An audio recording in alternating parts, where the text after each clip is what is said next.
Bonjour à tous, bonne année 2021. Puisse-t-elle vous permettre d'accomplir tous vos beaux projets et vous permettre surtout de vous développer personnellement. Moi, ce que j'aimerais, c'est faire une petite aparté sur 2020. Donc on a entendu plein de sujets à ce propos. Mais ce que je voulais évoquer, c'est surtout qu'est-ce que vous en avez tiré personnellement. Qu'est-ce que ça vous a appris. Qu'est-ce qui vous a permis d'avancer, de vous dépasser. Pour moi, 2020, pour chacun d'entre nous, c'est avant tout une mise au point, un arrêt sur image qui nous permet de voir un peu comment on fonctionne et où on en est. En effet, il y a des personnes qui ont plutôt bien vécu le premier confinement. Pour ma part, c'est mon cas. Ça m'a permis de me ressourcer, de me recentrer sur moi, sur les choses essentielles de ma vie, donc ma famille en priorité, mais aussi mon développement personnel et ce que je voulais mettre en place.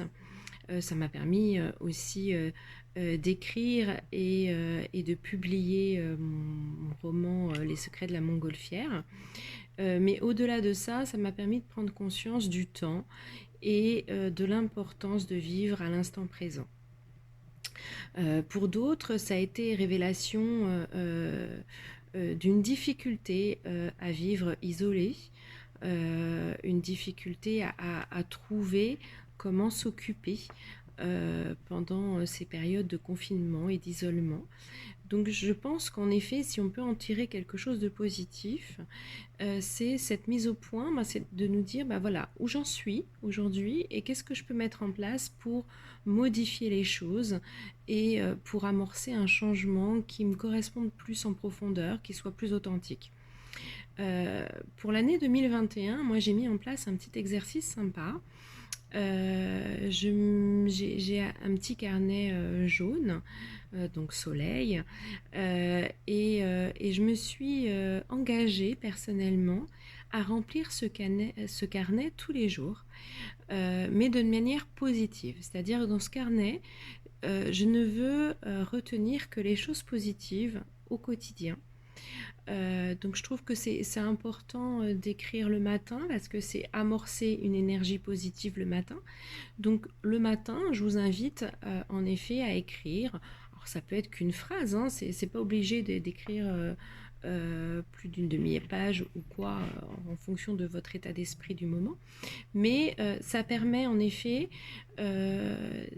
soit de faire le point sur la journée d'avant, mais en tirant évidemment du positif, soit en se projetant sur la journée et en se disant qu'est-ce que je veux de positif dans ma journée aujourd'hui et de l'intégrer, de l'écrire, de l'ancrer dans ce carnet.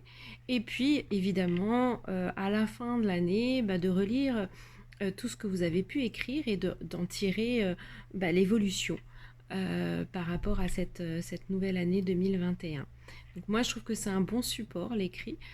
C'est un des outils que j'utilise beaucoup au cabinet. Donc je vous invite à mettre en place. C'est quelque chose de très simple. Il ne s'agit pas forcément de se projeter sur des résolutions qu'on aura du mal à atteindre, hein, soyons clairs, mais en tout cas de vivre les choses au quotidien, de voir comment on fonctionne. Ça peut être intéressant aussi de voir quand on est un peu dans une phase dépressiogène, j'ai envie de dire, de se dire finalement j'ai quand même beaucoup de mal à être positif, et le fait de s'obliger à être positif, ça va vous permettre d'amorcer un changement en profondeur de votre état d'esprit.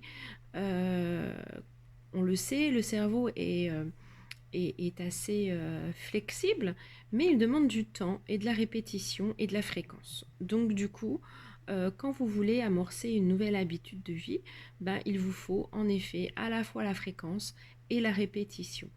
Et petit à petit, vous allez finir par croire ce que vous écrivez et vous allez faire les choses d'une manière complètement automatique.